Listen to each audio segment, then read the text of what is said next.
So Kathy, as our hostess here in the city of Albany, what are you seeing as an office holder about this large number of women that we're hearing are coming into office, or at least trying to come into office?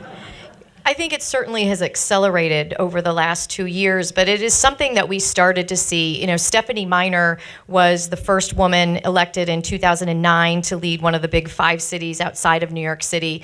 And then in the following election cycle in 2013, both the city of Albany elected a woman mayor as well as the city of Rochester. And so as women started to see more women run, and as we were invited to speak about how do you find women to run, I think it has helped to broaden the pool of candidates who see themselves as being able to run for office and as being qualified to run for office. I think women hold themselves to an unrealistically high standard when we look at the qualifications that we expect to have if we're going to put ourselves out there and run for office. And that's not to suggest that we don't want qualified people running, but it's that women never really, I don't think, thought of their experience as, say, the president of the PTA or as the leader of the Girl Scouts as leadership positions that prepared them for office. But those are the very types of skills that are needed in elective office and the voices that are needed in elective office. And so when we saw this big, huge movement, you know, with the Women's March and women saying, wait a minute, we're under assault here, I think that there had already been some good groundwork, at least in New York State, that was being done to lift women candidates up and to ensure that we were getting women into positions to be elected. Actually, I should say here, please mute your phones. We forgot to say that, and we've already had a few rings. Danielle, in my hometown of New Orleans, Louisiana, 2 African-American women ran off for mayor, and one is obviously now mayor. And what are you seeing in the African-American community in terms of women in interest in electoral politics as a way to power? I think there's always been a heavy interest in electoral politics among Black women, but many haven't always felt that empowered to run. And what's been exciting about this time period is that you have more Black women than ever who are running for elected office. You have Stacey Abrams, you know, in Georgia. Keisha Lance Bottoms just got elected in Atlanta. It's really an exciting time. We've come a long way from Shirley Chisholm, you know, who was unbought and unbossed. And a fabulous. Yeah, she was amazing. I knew her pretty well, and she was also really funny. I can imagine. And so it's just, it's an exciting time in many, many ways, but we still have a long way to go because Black women have incredible political power. I mean, it was Black women who, you know, Black people in general in Alabama who basically kept Roy Moore from getting elected. Had a feel from being elected. That was a good thing, yeah.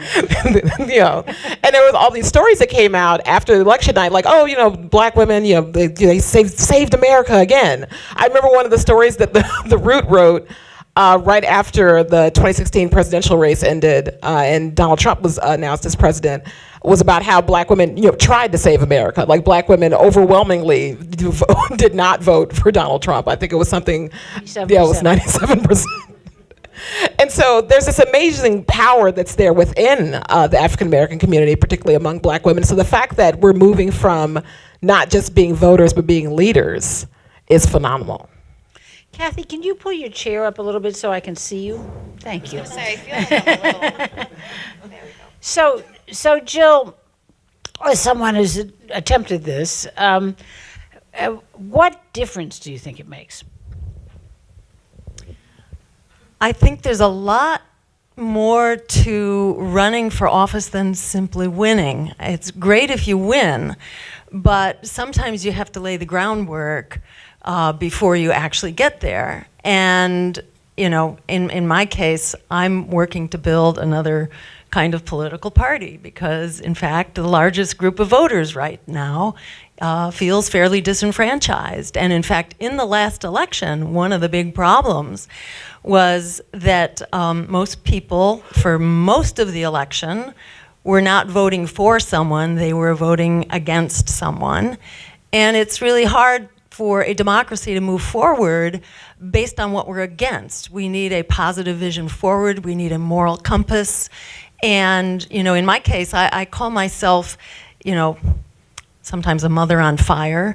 Sometimes I say I used to practice clinical medicine and now I practice political medicine because it's the mother of all illnesses. And while we have a really thoroughly corrupted political system, and I was hearing stories about Albany over dinner, or you could just look at what's coming out of the Mueller investigation. We have an incredibly corrupted political system, and it's not just what's going on in the Mueller investigation. I mean, look at what's being revealed now about Cambridge Analytica and the Facebook scandal and how we've now weaponized big data to manipulate our elections, essentially, and a lot of other stuff too. But we have a big task ahead of us if we're going to get out of here alive. And I think so many of us right now are feeling that as women, as people of color, as immigrants, as disenfranchised constituencies. We get hit the hardest. And we very much need a big agenda that will harness this power that we have as this mass of disenfranchised, disempowered voters. So at any rate, in answer to your question, that's some of what I think you do in running for president or any other office. But why did I run for president? Because I really felt the system had to be challenged. And I want to make just one quick footnote at the outset here, which is that one of the things we badly need in order to move forward so that we can challenge the system are voting reforms that allow us to vote our values and not our fears, while we are locked into voting systems that force you to choose lesser evils or force you to vote against the person you hate the most. We got a problem, but we could fix that. The state of Maine passed ranked choice voting. And unfortunately, both parties have been trying to fight it because it is a convenient bind that restricts choices to just two parties. Ranked choice voting lets you rank your choices.